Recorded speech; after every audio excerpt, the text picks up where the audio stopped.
So just introduce yourself to me and your lovely mom. Um, Legally, I am still Ashley Lopez.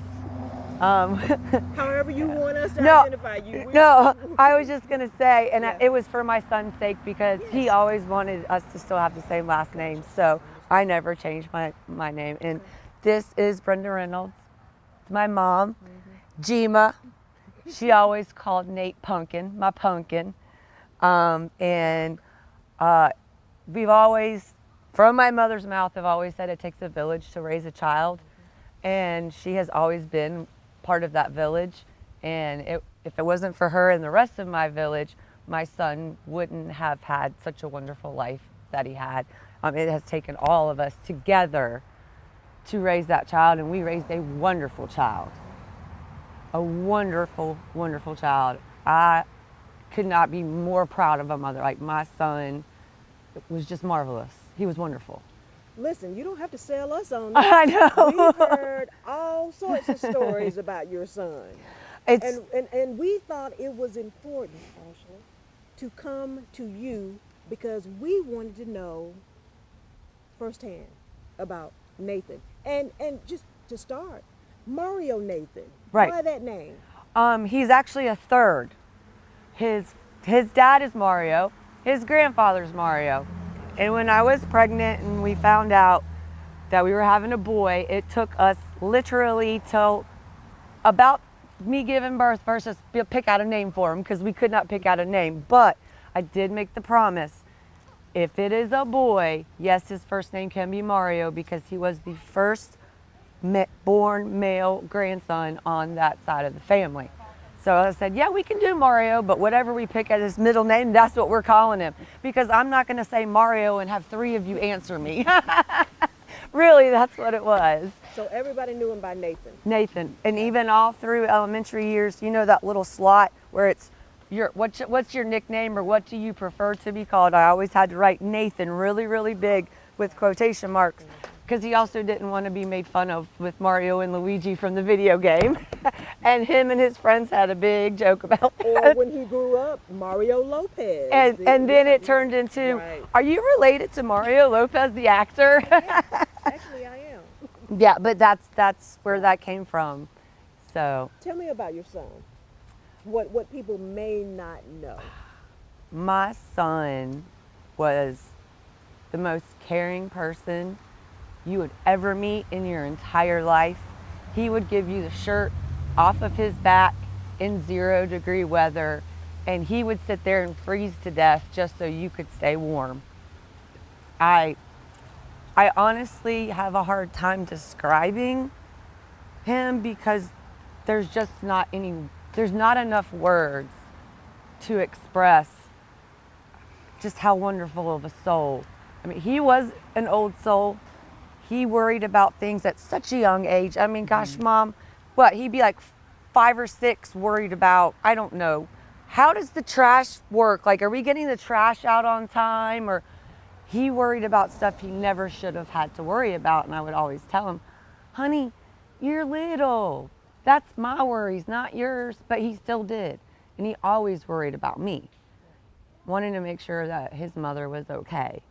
You know, always, always. And Straight A student. straight A student from his entire life. And he had a $68,000 scholarship to go to Catawba College. He was already accepted. He got the Board of Trustees scholarship for Catawba College. He was already accepted.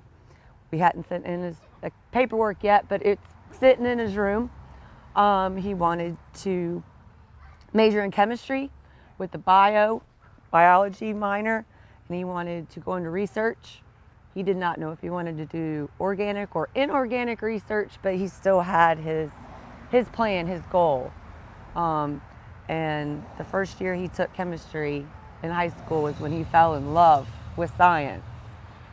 And ever since then, he was sad when his chemistry class was done. He was like, Mom, I miss my chemistry class. Just a brilliant young man. Yeah, and honestly, he did struggle his entire life with anxiety. It started in the 3rd grade. Do you remember Sandy Hook shooting. Do you remember that? My son was in 3rd grade when that happened. And I knew when he went back to school after that, that the kids were going to be talking about it. And so I made a point to talk to him about it before he went to school, so he wouldn't have the hearsays and be, confused and like, why didn't my mom talk to me about this? So I made sure to talk to him about that. But the very first day he went back after Sandy Hook, he said, Mommy, can you please walk me in? I'm scared. I said, yes, honey, I will walk you in. And I walked him to class, and he was holding on to me, and he was like, Mommy, I don't know if I can stay. Mommy, I don't know if I can do this. And I said, honey, would you rather be homeschooled? Is this too much for you? He said, yes, please take me home. And that very day on, I homeschooled that child until his freshman year of high school. He did attempt to go back a couple times. I believe it was his 8th grade year. He made it 3 days. He tried to go back. We went, got enrolled. We went and did our tour of the school. He went 3 days. And on that 3rd day, I was driving him to school, and he started crying. He said, Mama, I can't do it. He said, my brain is not there. I can't do it. I said, do you want to homeschool again? He said, yes, please. And right here on White Oaks Road, did a U-turn, and I came right back home. He said, we can go get the books now, Mom, if you want to. I'll start school today. And we got all of our stuff from a Christian bookstore. That's what we did. And from that day forth, homeschooled him again. So he tried, but all the way through his freshman year. And he's been hospitalized for mental illness. Before we go there, when did he decide he was ready to go to school? It was because of the therapist. Okay. I will keep her anonymous because I know she wants to stay in the shadows. That's fine. But I love her to death. I have an appointment with her. I see her as well. Him and I both have been seeing the same therapist since 2019. It's not that we didn't try. It wasn't that he wasn't getting help. He was getting help. He went to therapy every single week since 2019. Every week. And even all through the pandemic, we had virtual meetings. We had her personal cell phone number if we needed her at any time whatsoever. And he just now started to where he might be able to go every other week. Like, you're doing so good, that's what made him want to go back to school. Because of his therapist, he got the confidence to finally be able to go back and live a normal teenage life. Now, even though he was homeschooled, he did have friends, he still did stuff.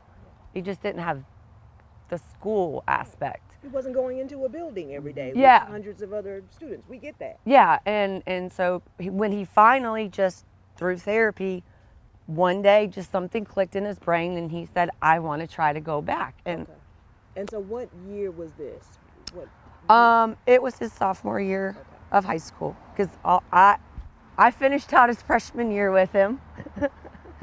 And I did tell him, Mommy can't teach you all this stuff because you're too smart for me. Some of this stuff you're going to we're going to find you a tutor, or you're going to teach yourself. And he taught himself. He taught himself, and when we went in to sit down and, get him set up for classes, for his sophomore year, and we had his counselor there, and when she was looking at all the classes that we've already done at home and whatnot, she's like, well, you don't need to take this normal easy class here. You need to sign up for AP this, everything. AP this, or honors that, or whatnot. And he was so scared that he was going to be overwhelmed if it was too hard for him.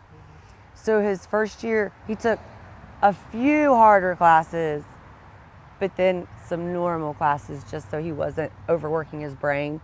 And then finally he was like, okay, Mom, next year, all honors and all AP classes. And I'm like, okay. So other than, because we know he was bright, other than the issues with no issues with his courses, how was he doing in his sophomore year in a building with other students? I can honestly say with Faith, which they dated for almost a year and a half, with Faith and his group of friends that he made, all those people that spoke on that podium, that's how he made it. You know, all those people that spoke, that's how he made it, because he had the best group of friends anyone could have ever asked for. Best group of friends. And that is why it was possible for him to go to school, was because of those kids. So sophomore year, everything okay, and then the junior year. Peachy Deechy, even though we had our, pandemic of everything, those group of boys that spoke, even though we were on lockdowns and we had to do virtual schooling, as soon as school was over, Mom, we're going to Cody's house. I'm like, okay, have fun, bye. And they live like 5 minutes down the road. And when it was a nice day out, they have a swimming pool. So it was like Lori Ann's house, Cody's mom, that became the go-to house for this group of boys and stuff. They went to go swim and watch movies or whatever. And so even through all of that, he still had those friends. Right. And he relied on them. And yes, but what happens is this: he didn't worry about himself. He worried about everybody else, and he cared so much for all of them. He just never worried about taking care of himself, if that's worded properly. But he's made it through school because of that wonderful group of friends. How much do you believe the pandemic played a role in his death, if at all? To be honest with you, I don't think that the pandemic itself had that much to do with it. But on the other hand, it has affected a lot of other people, because mental illness is real. Now, if I would have kept him isolated, not let him hang out with his friends, during all that, it might have been different. It might have been, oh, he was on lockdown, stuck in mommy's house, then. But since I did allow him to still socialize, safely and whatnot, that was good for him. He needed that. Kids do need that. Yeah, and so us parents, we were like, yeah, it's okay for them to still hang out. We're at each other's houses where we know they're safe. They're not out at Walmart or whatever, So that, I can't say. Honestly, one thing was, those group of boys, they were all a year older than my son. And they graduated a year before my son. They were gone to college, and he had to start over with a whole new group of friends. And I wish my son would have been just 1 year older so he could have graduated with those boys. But on the flip side, those boys never excluded him because he was, on graduation day when those boys graduated, that graduation picture with those kids, they all had cap and gowns on except for Nathan. He had on his blue jeans and stuff, but they still wanted him. Did you see that? And the boys senior, when they graduated high school, what do kids do? They go to the beach, right? Mom, the boys want me to go on the senior beach week. I'm like, oh my God, I'm not ready for this. You're a junior. You're not supposed to be going to senior. But I did let him. He got to experience that stuff. He did. And he lived. He did. But I honestly think that the world is just too harsh for him. It was just, he was so kind. The world, in as a whole, the evil that is in this world was too much for his heart to bear. He he just could not accept it. And he was mentally ill. It's an illness, it's a disease, and it was just too much for him to bear. And the only way for him to find peace was to go ahead and go be up with the Lord and be and fly high in the sky. He couldn't bear it. There's just too much evil, and we all need to start, being kind to one another. Don't the bullying at school, or the petty little fights, or just the random violence or anything. It was just too much. He wanted everyone to get along. Like, why can't everybody just get along? Like, why do we have to have all of this? And was Nathan bullied at all? I honestly can't answer that question. There's still a lot of questions that we're still putting the puzzle pieces together. It's going to take time. But I don't blame any single person. Even if someone was mad at him for something stupid, how teenagers are with high school drama. It wasn't their fault. I don't want anybody to feel that burden or that blame. They're all kids. And, they do need to be taught how to love and respect one another. Not just them. The whole entire world. People need to love and respect each other and not put each other down. People need to lift each other up, not use them as a stepping stone.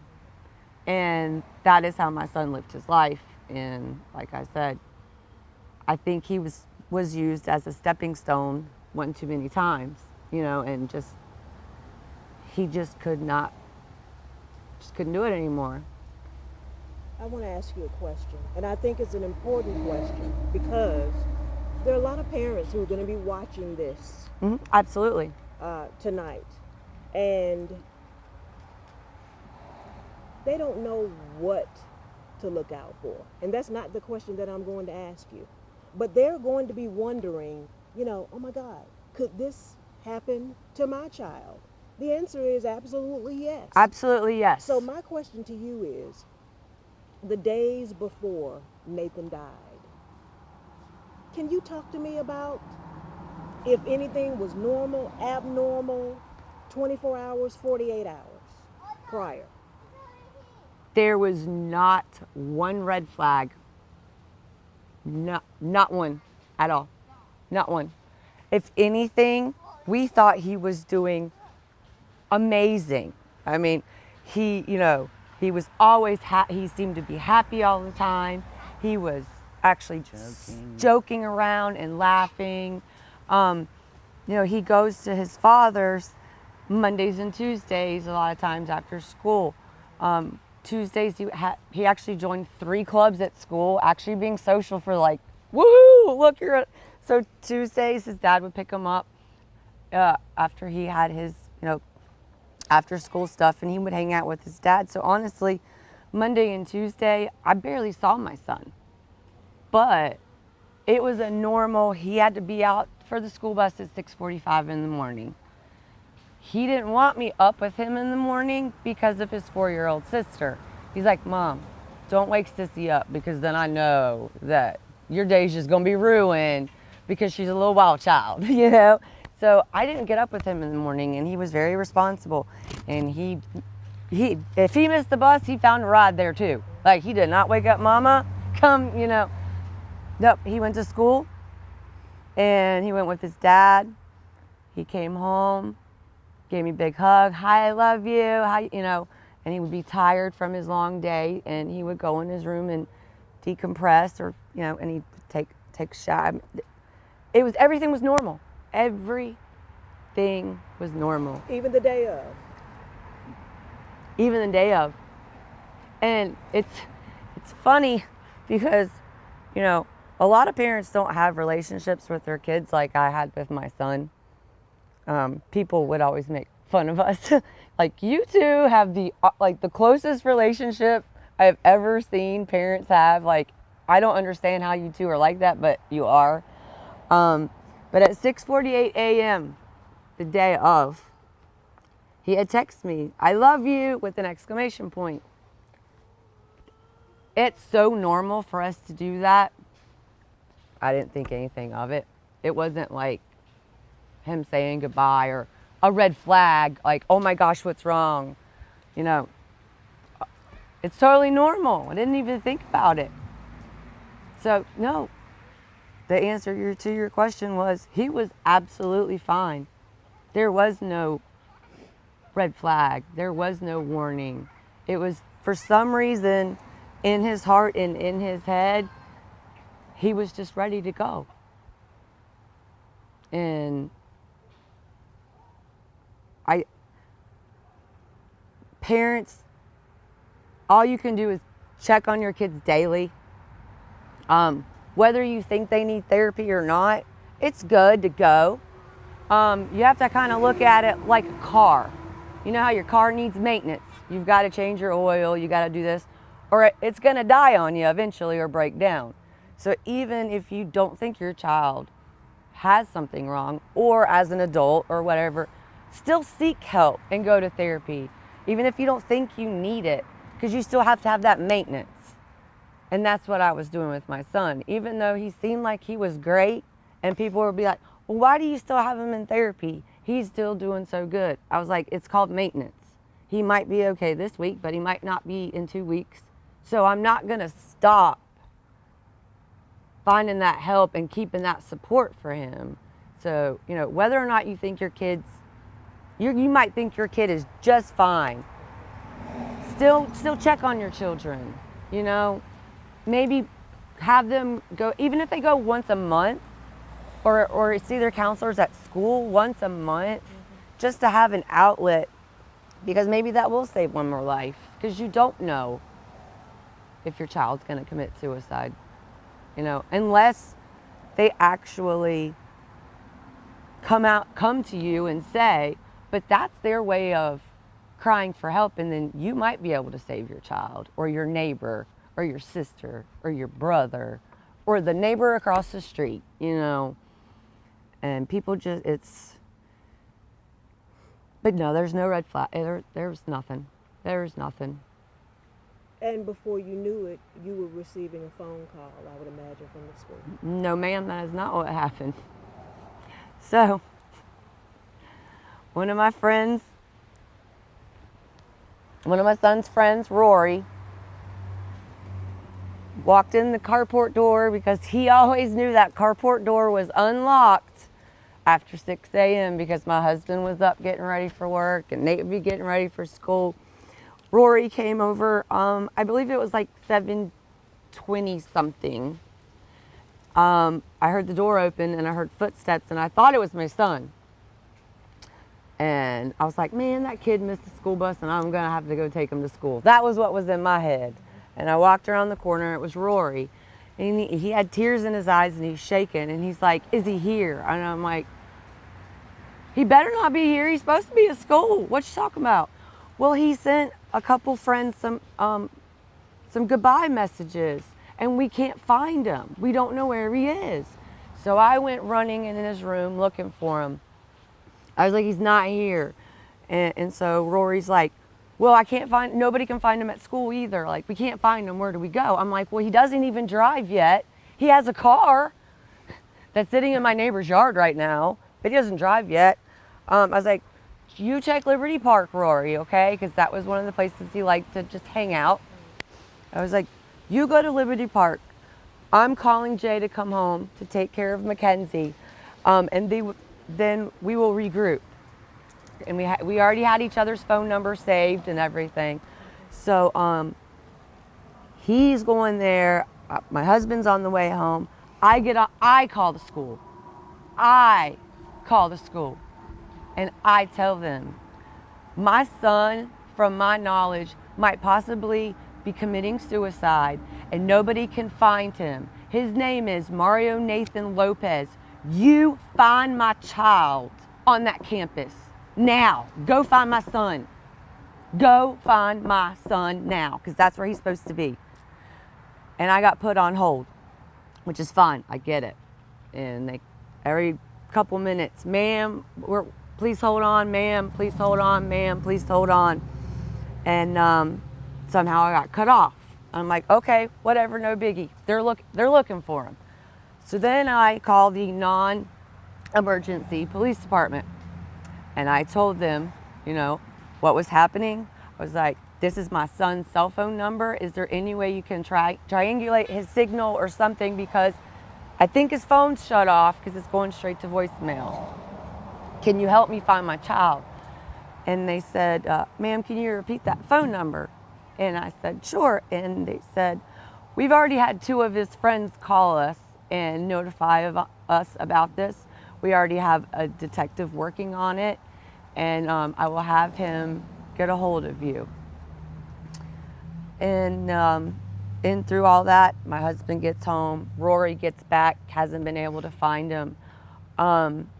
So they proceed to start scouring the woods, both of them. Rory got muddy from head to toe, chomping around in these woods looking for my son. And I called the school back. I was like, have you found my child? And I was standing right there in the driveway. And they were like, ma'am, can you please come to the office? I said, will you please just tell me? Just tell me. And of course, they can't tell you anything over the phone, you know. And she said, ma'am, where are you? What is your address? I will come get you myself. And I apologized, whoever that was on the phone with me. I don't remember your name, but thank you for offering to come get me. But I said, no, I can get here. And I hung up the phone and I just collapsed in the driveway because I knew it was gone. I could feel it. I knew it. And Rory came running from that way because he had gone all in the mud all the way that way. And my husband comes this way, and I told him, I was like, I got to go to the school. And we've got this 4-year-old, and my husband's wanting to be with me, and it's like, what do we do? And they just took charge, and Jay said, Rory, can you drive? Are you okay to drive? He's like, yeah, I can drive. He said, all right, you drive Ashley. I'm going to stay here with Mackenzie. And I'm going to get somebody to come and take care of Mackenzie so I can come be with you guys. So, I mean, Rory, on the way to the school, Rory gets a phone call from one of the officers and says, can you please meet us at Liberty Park? And I said, well, Rory, why are you supposed to go to Liberty Park, but I'm supposed to go to school? Maybe they found him at Liberty Park and they don't want me to go there? Do you think that? And he's like, I don't know. I was like, well, this is it. Liberty Park is on the way to school. So we're just going to do a quick little drive-by. And if there's like only one police officer that I know, he ain't right there, so that's fine. And that's exactly what we did, you know. And then we went to the school and we got to that parking lot and there was already, you couldn't see a dry eye anywhere. Staff, kids, and Rory walked me in. We walked in hand, like arm in arm, like, and walking into that school. And so many of the kids were just finding out because it was so early. It's as weird as it sounds, but hearing those kids cry and scream and be heartbroken, it's a horrible sound, but it warms my heart because my son was loved, you know? My son was loved. And so it, in an odd way, it kind of comforted me that they were crying for him. And the amount of all these students that came up to me just crying, and then I'd be like, I know you don't know me, but I am. And, you know, they would introduce themselves and give me a big, huge hug. I don't know how many students gave me their phone numbers that I have. You know, I love to just chit chat sometime. And I have opened my home to all of his friends from school and everything. I'm like, if you want to come over and hang out, for 5 minutes or 5 hours. Come on over. Please do. You know, it's just been amazing. But I did not get that phone call. I I was trying to find him and save him, and so was his whole entire group of friends. But the sad thing is, his group of boys that had already graduated, he didn't message goodbye to any of them. And they all said, well, he didn't do that because he knew we would save him. We would make him stop, and he didn't want to be stopped. He didn't want to be saved, and that's why he didn't tell us goodbye. That's why he didn't call us, because we would have stopped him, and then he would have been mad that we saved him. So he messaged another group of friends, just the newer group that he had made, that second round of friends he was trying to make. And those messages were heartfelt messages. They were, thank you so much for loving me. Thank you so much for all the time that we got to spend. I had so much fun with you. You know, you had a great heart. You know, it wasn't anything of, oh my gosh, I'm so mad at you. You know, you did this, you did that. They were all very heartwarming, loving messages to these, you know, but yeah, I tried to save him, but he didn't want to be saved. And the child that found him, I met him. He came and introduced himself to me. And I will keep his name anonymous just for his sake too. But he did come up to me. He wasn't good friends with him or anything, but he came up to me, told me that he found my son, and ran and reported it immediately. And that child cried in my arms, and I made sure to hold that child in my arms, and I gave him the biggest hug ever, and I apologized to him because nobody should have to see something like that ever, you know. And I told him, I was like, I'm so sorry you had to see that, because that is a vision that you will never be able to get out of your head, and you're gonna have to live with that for the rest of your life. And I am so sorry that you have to have that vision in your head forever. I am so sorry for that. And it's almost like he was just brushing it off, like, that's okay. I want to be here for you. That's okay. And kids are resilient. They are. And those kids, I'm telling you, we are Mooresville strong, for real, Mooresville strong, because the outpouring, I have no words to even describe the love that this whole, not just this school, but this whole community has come together and been so supportive. And it's like I said, I don't have words for it. It's just been so amazing. And that's why I'm still standing. That's why I'm not laying on this grass, having a mental breakdown. You know, don't get me wrong, I got my times I go cry. But, you know, I got my 4-year-old I still have to be strong for. He would want me to be strong for her. And I have this great community. I have got my mother here, you know. And like I had said before, at his service, I've had people from Georgia, Texas, Mexico, all these people flying in and being here for me. And that's why I'm still standing, and that's why I still can smile right now, you know. They loved him. Everybody loved him, you know. And I just don't want his death to be in vain at all. And so my whole point was, if I could just save one life, then I know I met my goal. And I can tell you right now, I already know I saved one. I have personally been told I've already saved one life. I've actually already saved more with me just being out here and talking.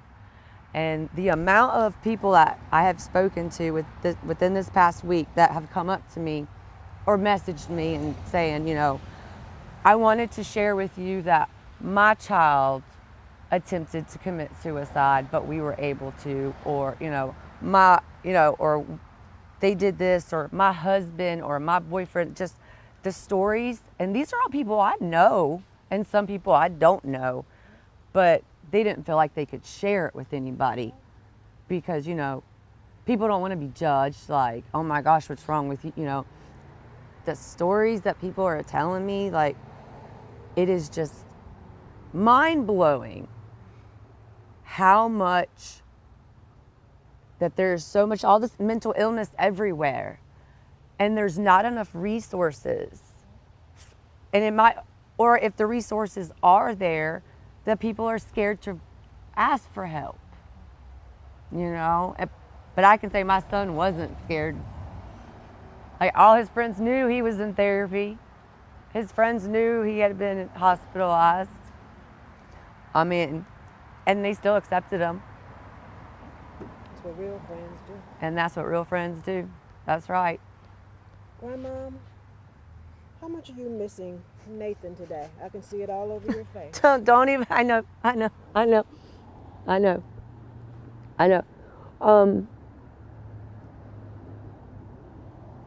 This, you know, our lives are going to be forever changed. It's never going to be the same.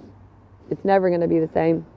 And we're going to have our good days. We're going to have our bad days. But we're here for each other, you know. And we're going to make it. We're going to make it. And my son would want us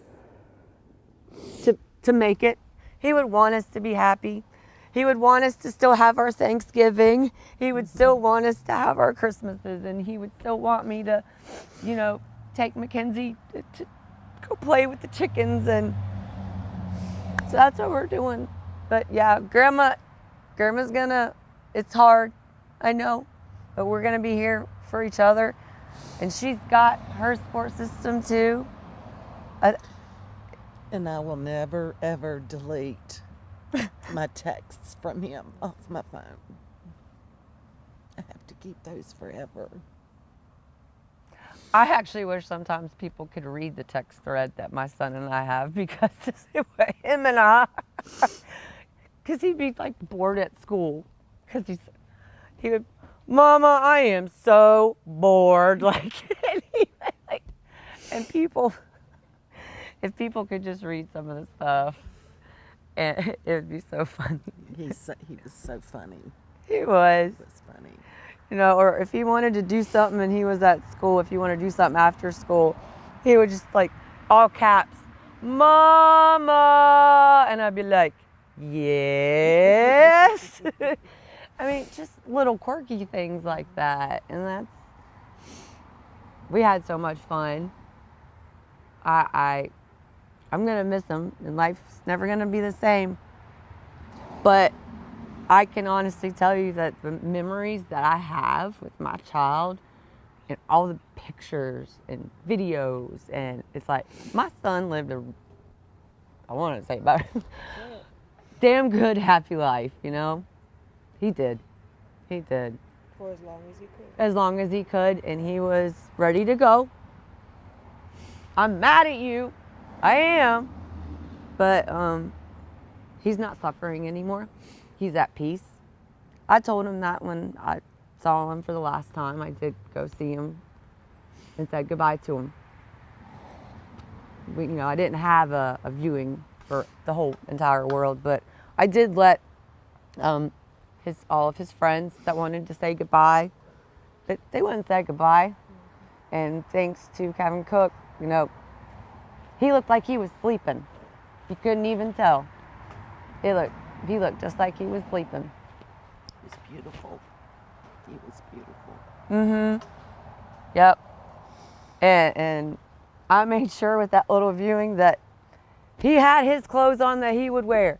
He had his black hoodie on. He had his nose rings in. He had, I made sure that looked like Nate. And even the boys were like, yep, that's Nate.